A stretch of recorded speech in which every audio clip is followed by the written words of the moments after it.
Hi, everyone.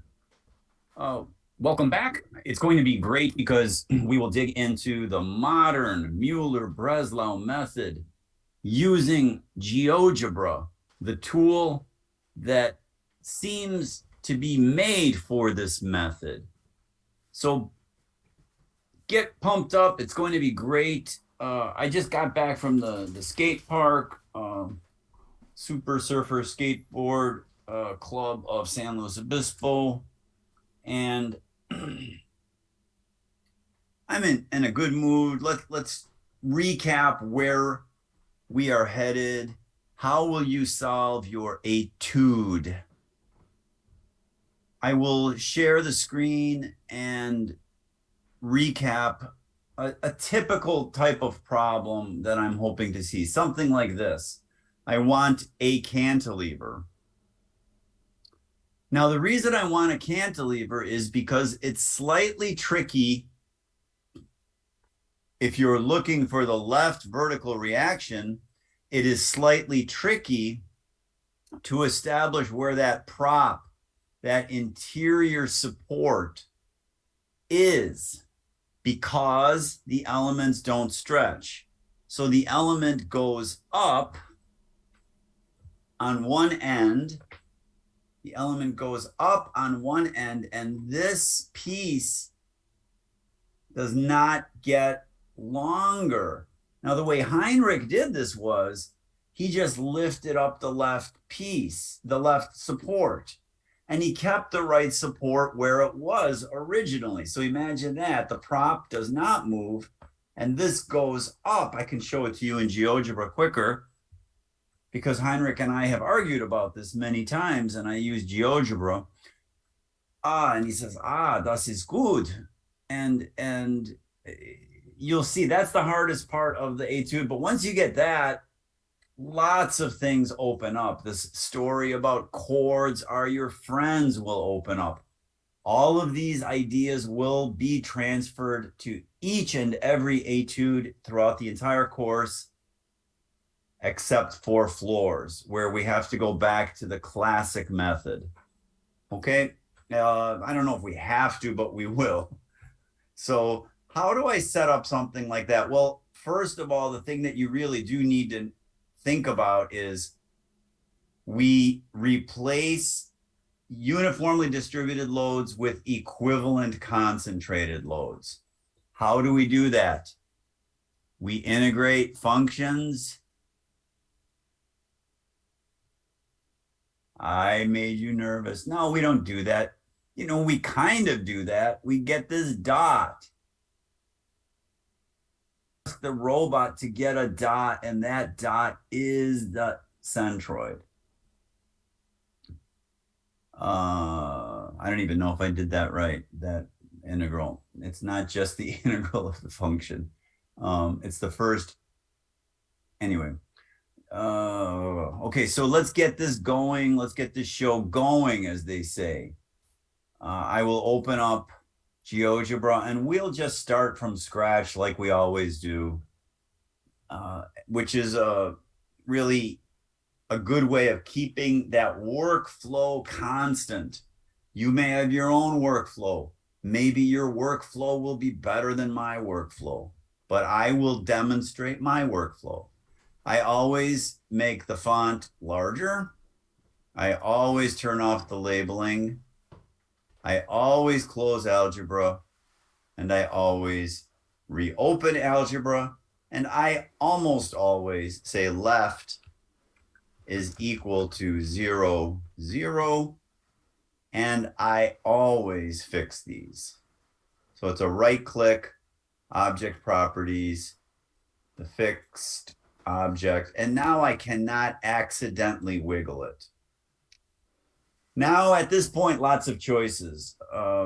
You could set up grid lines. We will do that later. Right now, think of them as spans. The span from the left pin to that prop holding up the structure, and then from the prop all the way to the free end. You can call them span 1, span 2. You can call them length 1, length 2, whatever you want. I will call them span. Everything is case sensitive, but I will just use lower cases. Span 1 is something, let's say 14. You are responsible for the units, either meters or feet. We don't use millimeters on buildings.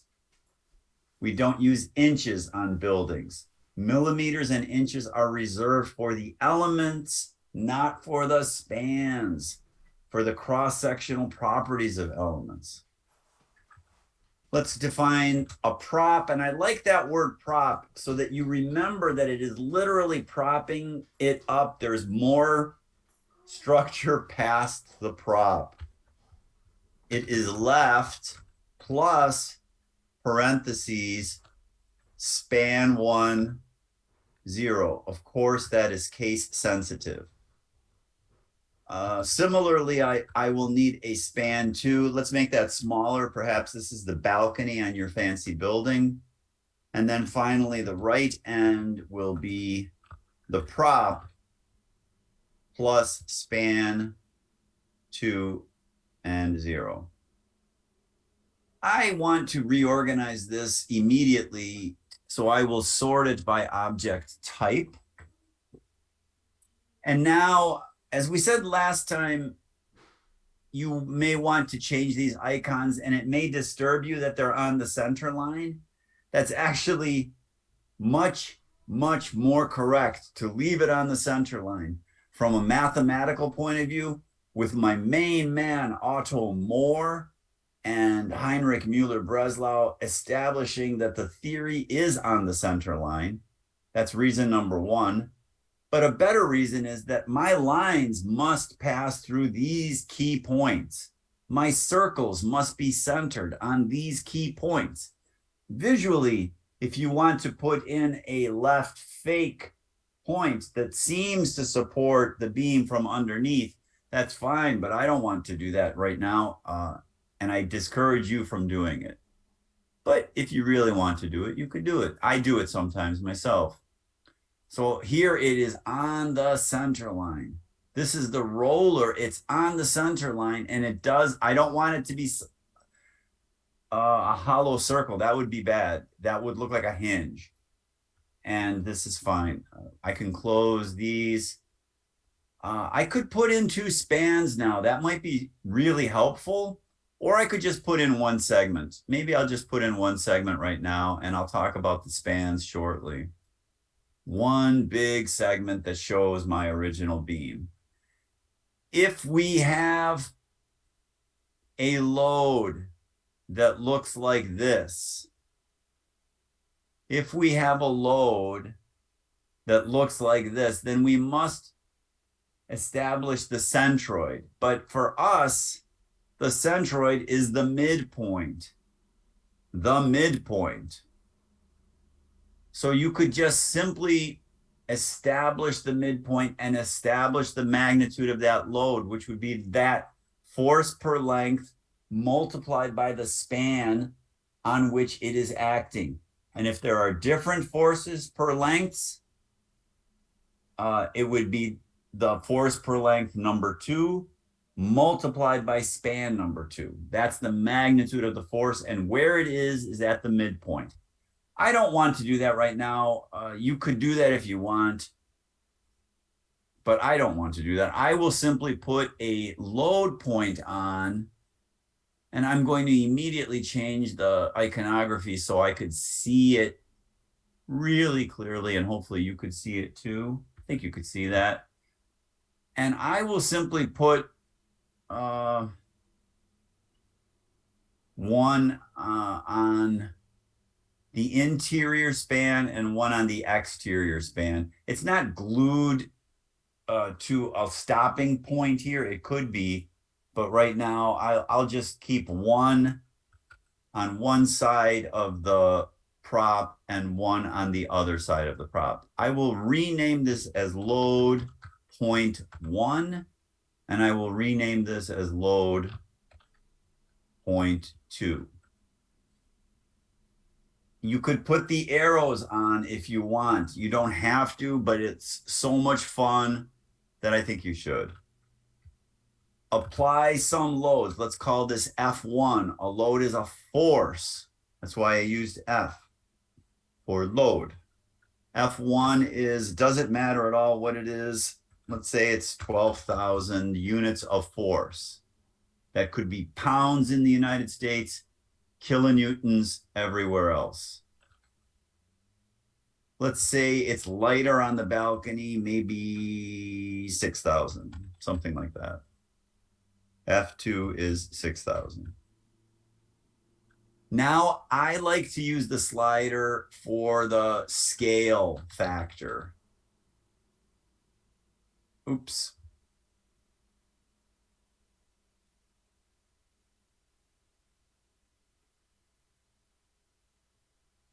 I don't know what I did there. F scale. The minimum I like to use is 1 because I am dividing by F scale. I highly suggest that instead of multiplying by a small number, I suggest dividing by a big number. The issue that some students have with a force scale is they don't know what the scale numbers are. And I suggest simply make the maximum amount of your scale equal to the biggest thing that it's scaling. And here that is F1. You don't have to fuss with the increment, and then put it somewhere in the middle. Doesn't really matter where, you could always change it later. Now let's draw the arrows. So I need vertical lines, lots of ways of doing that. Here I simply chose to draw a perpendicular line to the beam because the beam is horizontal. In other situations, you'll have to think of something else. And now a circle with center and radius. And the radius of the first one is obviously F1 divided by F scale. And if you don't like the scale, you could change it very, very quickly. That looks okay. And then F2 divided by the same scale. You don't have multiple scales on a single drawing. You know that. Great. Let's find 12 o'clock and 6 o'clock. Hide 6 o'clock. Don't delete it. Hide 6 o'clock. Oops. Don't delete it. Hide everything you don't need.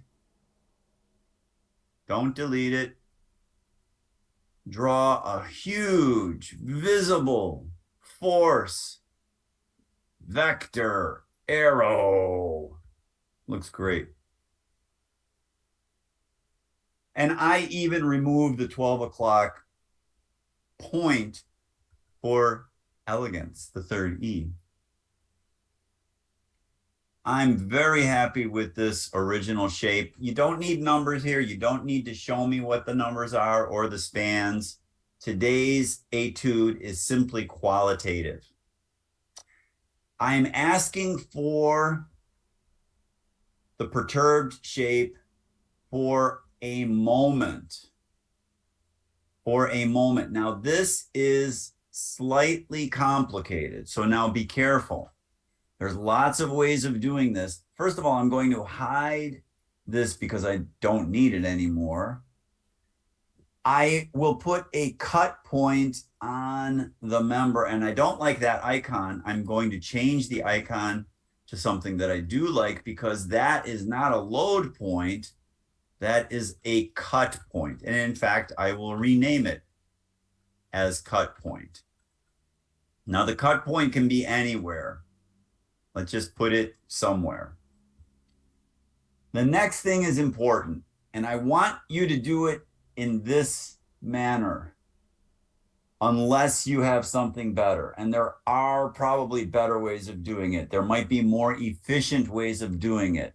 What I'm asking for you to think about immediately is, where will the cut point be on the perturbed configuration?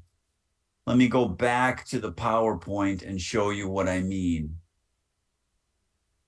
Where will the cut point be on the perturbed configuration? So this big X, you could see it here, that swings through an arc to cut point prime. You can see it's swinging on an arc because the left point is not moving. But what about the right point? Think about that now. What about the right point? Well, the right point has to stay on the horizontal. That's a given. It's the roller skate that is glued to that line, that frictionless surface. What that means, ladies and gentlemen, is that there is no friction horizontally. It's infinitely slippery left and right, and it's infinitely stiff up and down. That's what that boundary condition means. Is it realistic? Yes. If you have a slot in a beam or in a piece of machinery, another part might be forced to move back and forth within that slot. It cannot go up, it cannot go down, but it can go left and right. So I think the best way to do it is to draw a circle that is centered on the left point of this radius. And that's what I'm saying you could do any way you want. I have a nice way of finding the radius. I have another nice way of finding the radius, but I will show you multiple ways, okay? But now, where is right prime along that horizontal line? And the answer, I think the best answer is that it is, it is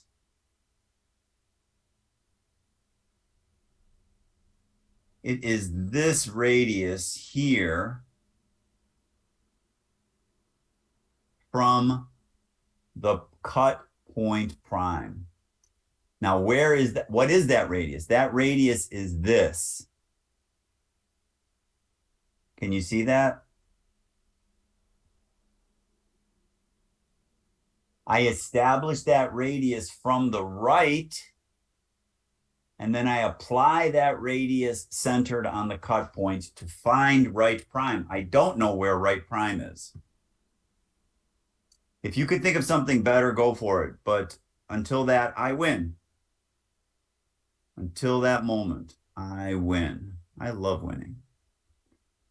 Let's go back to GeoGebra and establish where the cut point is from the left. That one is not hard because the left point is unmoving. I like to use circle with center through point. I'm sure I said that in the previous lesson. There's the center, there's the point, and now the cut point prime must be on that circle. I just drop another X on that circle. This point is glued to that circle. It has to be on that circle. And now do you see the rub, as they say, as Shakespeare said? There's the rub. Where is right prime and where is the prop? That's the thing that I did not show you in the previous lesson. Now let me show you what Heinrich did, and he was pretty clever, that young man. I gave him an A. Heinrich did this. He said, well, first of all, he would have just drawn a vertical line through the cut point and said that nothing shifts laterally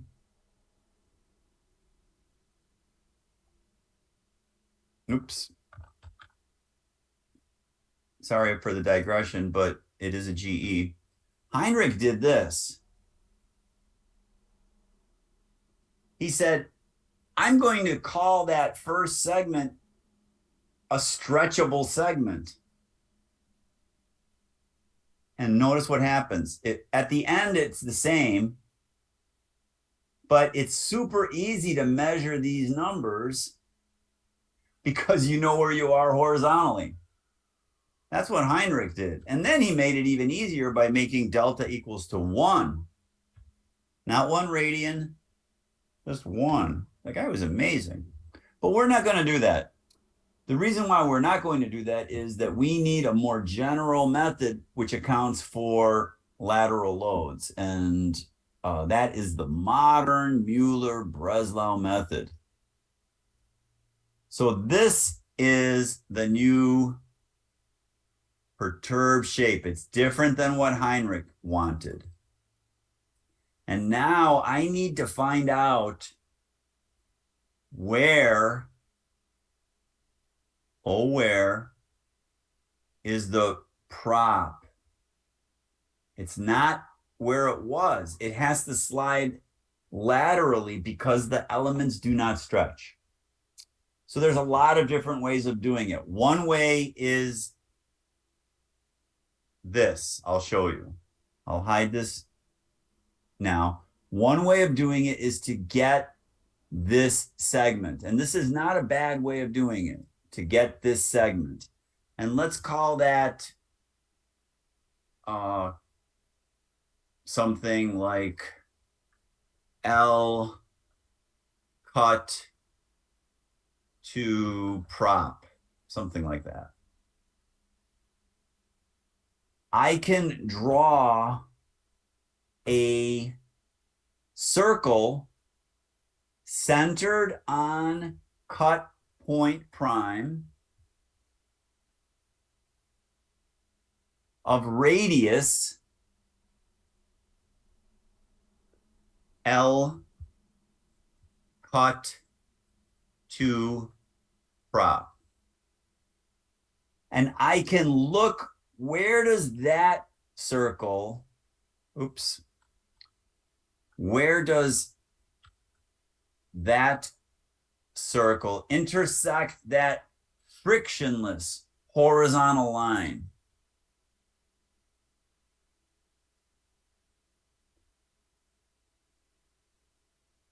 I don't want it to intersect this beam or this little segment because, you know, what if I'm out here with a really large perturbation? I will miss that entity. Whereas a line is infinite. A line is infinite. So I like intersecting with lines. This and this.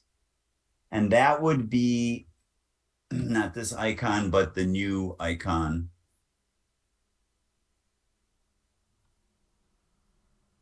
And you could see how it's glued. Okay, that's one way of doing it. Another way of doing it is to draw a circle with center through point and hit that point. Now, I like this method. It's a lot of clicking, but I really like this method because if you come back 6 months later, it will make perfect sense to you. It will make perfect sense to you. So I'm going to change my icon and I will put a dot on this circle somewhere, doesn't matter where, and I will make a little segment.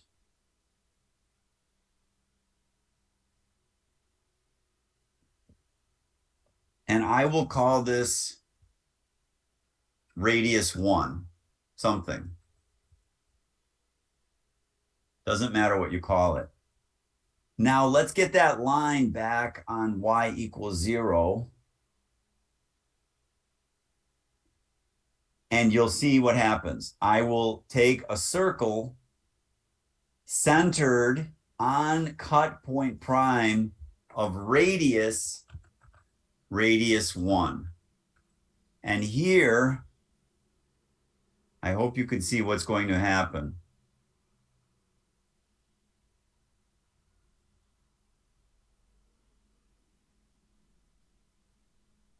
I will intersect this and this. This point here is prop prime.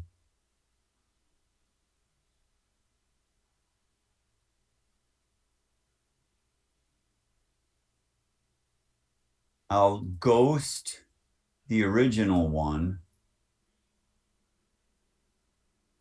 And you could see now that that radius here is exactly the same as this radius here. They have to be. Let's just display the values. They have to be the exact same thing, no matter how I moved the cut point. So this number is just something handy. It's a little more memory driven later on. You could draw the segment. The third way is simply taking the X values, the X value of the prop, subtract off the X value of the cut point. You have it. So you could do it that any number of ways, at least these three ways that I just showed you.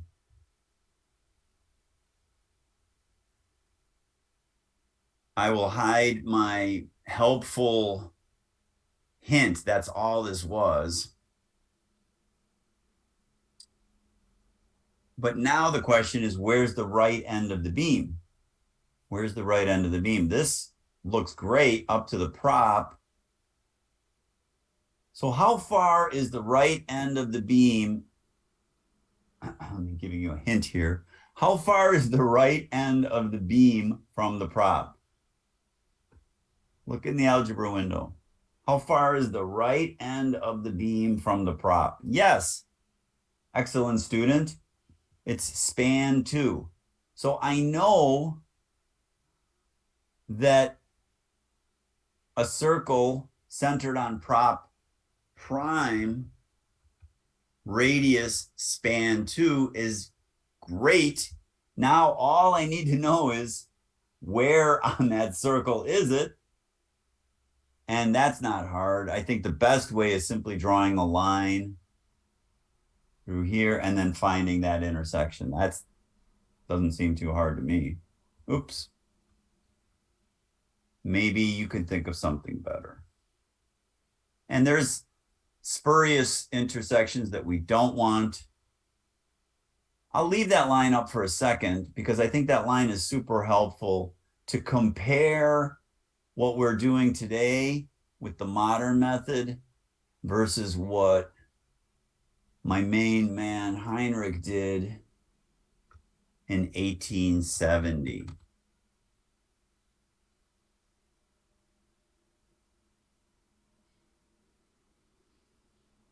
So first, what did Heinrich do? Heinrich did not make these circles. Heinrich went straight up from the cut point, straight down from the right end, and everything stretched. We're not doing that. So I'm going to hide that line. The next thing is I will show the original shape. I like making it ghosted or something so that you know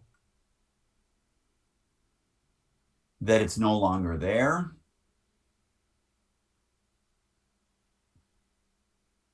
What else do we need?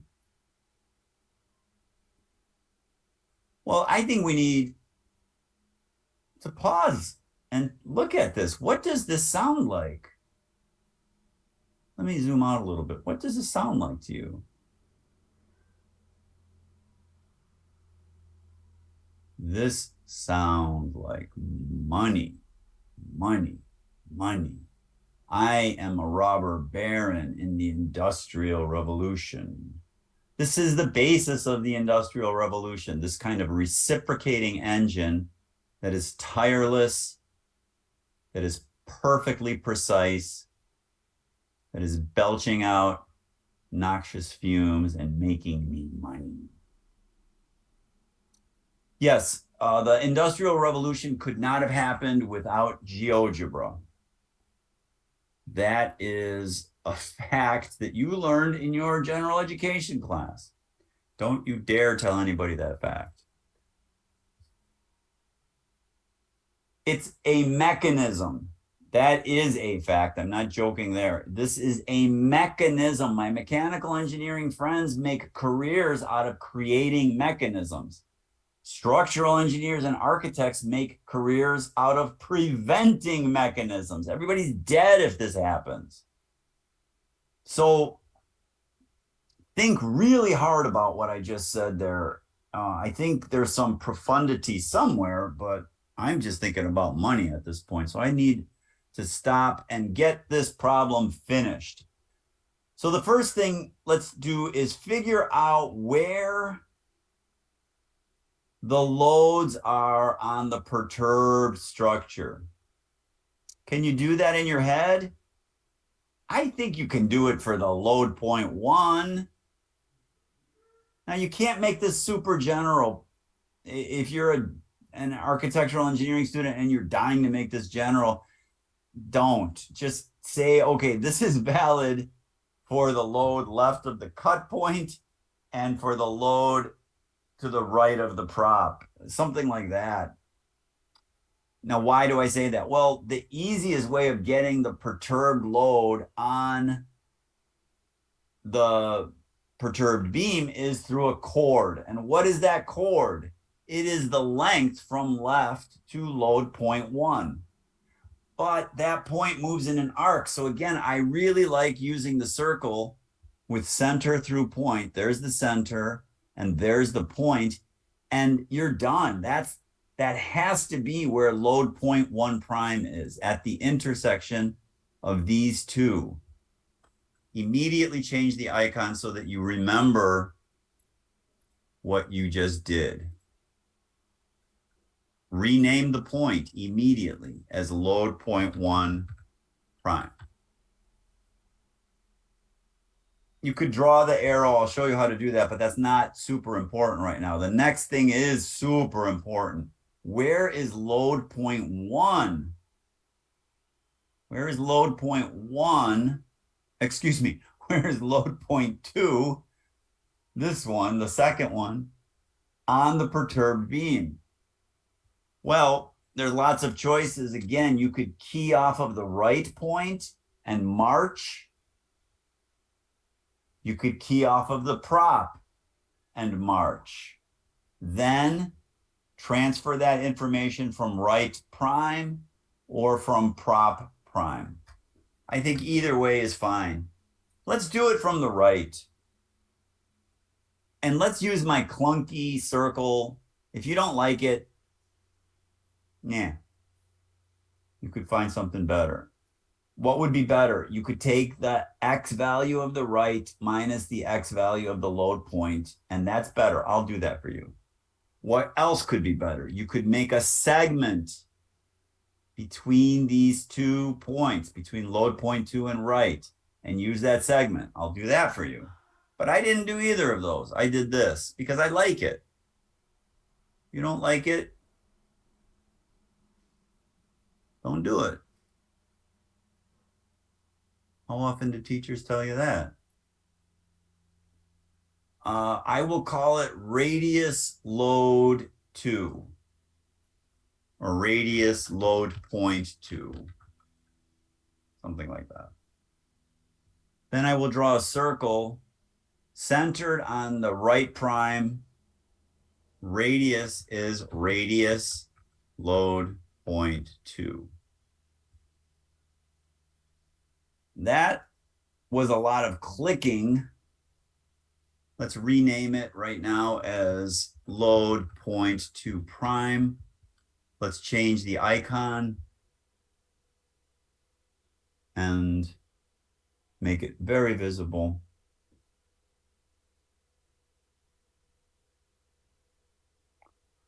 Okay, I promised other ways of doing it.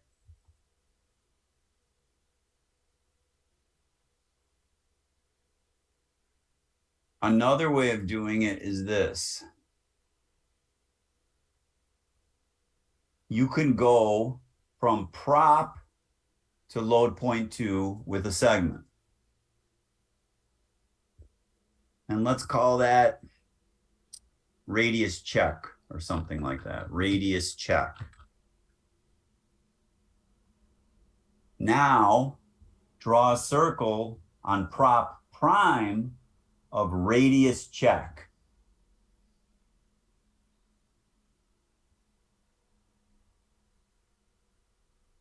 What did I tell you? It's right there. So either way, or radius check, check is the X value differences. The Cartesian coordinates in the X direction, those differences between key points. I hope you liked that. Did you like that? You're just saying that. Okay, we are almost done. You know I love saying that.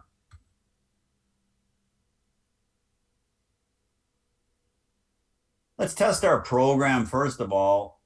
My computer science friends always say, test your program. Well, this is how we test it. We wiggle it and say, wow, that looks perfect. Okay, end of test.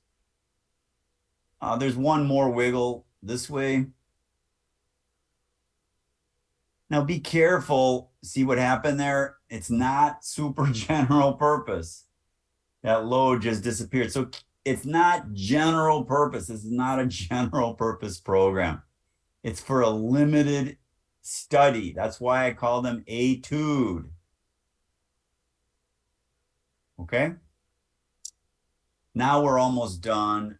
We need delta. What is delta? What is the perturbation? What is really being perturbed here? I hope you're not being perturbed. That was sassy.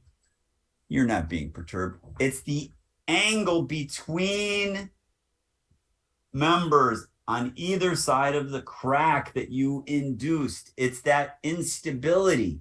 It's the mechanism. It's the thing that kept the Industrial Revolution going. Machines. So what is your machine? Your machine is the difference between these two lines.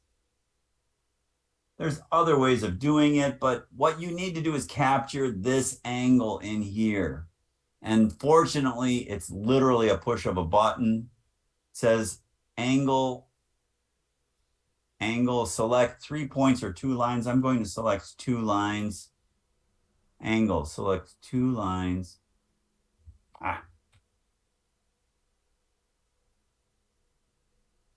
Now, if you choose incorrectly, like I did here, purposely, you get the exterior angle. We don't do that in engineering. We use the interior angle. So if you guess wrong, don't beat yourself up. It's just go the other way. And rename that as delta. That's a nice idea. There's only one equation in the book. It doesn't matter what delta is. It could be a vertical perturbation, or it could be an angular perturbation. And Heinrich did this. Not only did he keep everything straight, he made that 45 degrees, which is an endless source of problems for students. It's not 1 radian, certainly not small. There's a reason why he did that. We can talk about that at the skate park, perhaps. Perhaps. But nevertheless, we're not doing that at all. We are using the modern method where truth, with the capital T, is approached asymptotically as delta gets small. Okay, the last thing we need to do is the loft. What is the loft? Lots of different ways of getting the loft. The fastest way is to take the y value of one point and subtract off the y value of the other point. That's the fastest way. But it's not very visual, so I will use another technique. I will draw lots of lines until I see what I'm looking for. And what I'm looking for is that vertical segment. So here, really what I'm looking for is this vertical segment. So I will make this vertical by making it perpendicular to the horizontal, finding the intersect. Don't get perturbed. And this segment will be called loft 1. And you could see it lines up perfectly but I don't want it right there because it's cluttered. And then if you want to make this super stylish, you could draw a few more dots. They don't have to be precise. And then put in some dashed lines, which looks great, but is certainly not necessary. It's a couple more clicks. Hide these since you're going through all the trouble of making it look fantastic. And then, that looks pretty sweet, right? I'm not self-congratulating, but that really does look pretty sweet. I don't need this to be the number. I don't care what the number is. I just need the name. So I'm changing that. Okay. One more thing. I guess I need the other loft. So let's draw a few more lines. Oops. Hide the lines. Don't delete them. Put a dot here. Draw the perpendicular. There is this one point on object and I never use it. Don't know why. There. Intersect. What do we say when two lines intersect? Boom. And finally, I want that solid. And that will be called loft 2.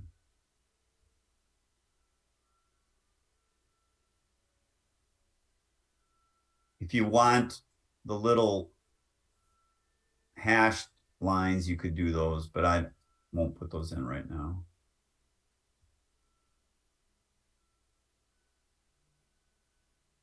I think it's pretty clear. I guess you can't be too clear. Somebody told me that once. I think it's true. Let me put on loft 1 with the name and the value, and then let me put in loft 1 check, which would be the y value of load point 1 prime minus 0. Yes, I know that's 0, but I like programming it in a general manner instead of hardwiring a 0 in there in case anything changes and that point might not be at 0. How hard is this? Load 0.1. That's not hard. Hardwiring a number is dangerous. I don't do it. And let's see what that number is. Loft 1 check is exactly the same. You could see it right here. Exactly the same here. 3.15, 2.55.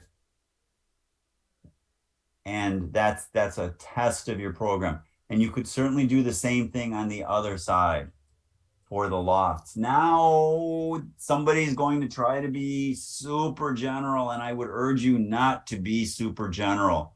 Look at the problem. Load 1 is going down. Loft 1 is going up. That's negative work. It becomes positive work on the other side. So I would simply not be a generalist. Don't. There's only one equation in the whole book. Unknown times delta. This is not script. I'm just typing. Plus each force times each loft is equal to 0. And now M cut, M at the cut is, what I just said was the first work was negative because the first force is going down, but the loft is going up. That's negative. Bring it over to the right-hand side. It is positive. Loft 2 is down. Load 2 is down. That's positive work on the left-hand side. Bring it over to the other-hand side. It is negative.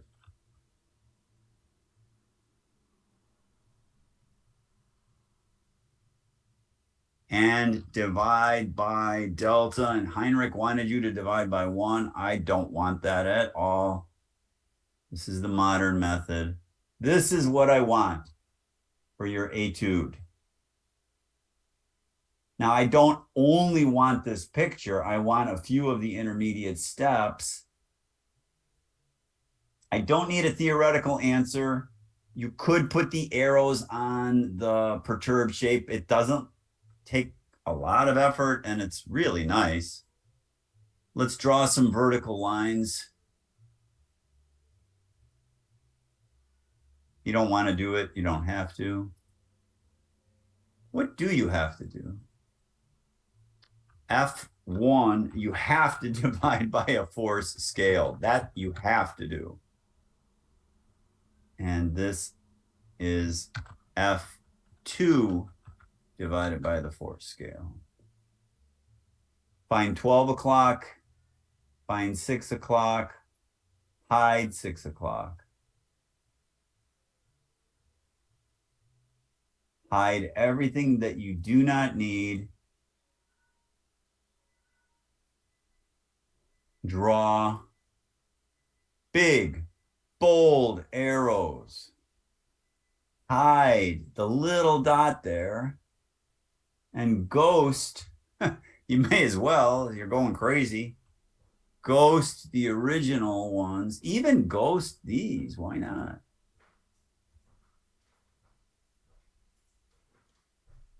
You can't be too clear. Somebody told me that. Wow. I was going to say that looks great. I'm just going to say wow.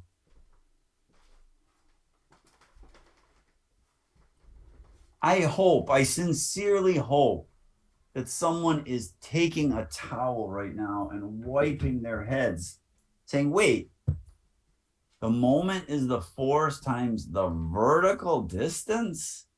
And those people have done it algebraically their entire lives since preschool.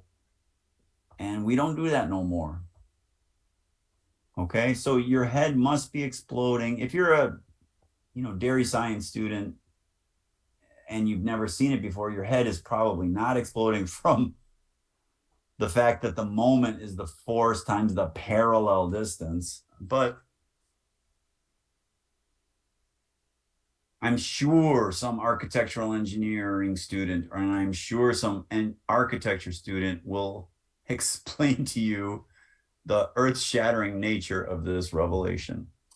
Let's stop that and arm ourselves with the knowledge that we can do this for the etude. Looking forward to seeing great things. No numbers. This is all qualitative. I don't want to see any numbers. I just want to see a beautiful, minimal drawing with your own personal style. You could use my style. You could change it slightly. Just try to be consistent. Have fun. Thank you.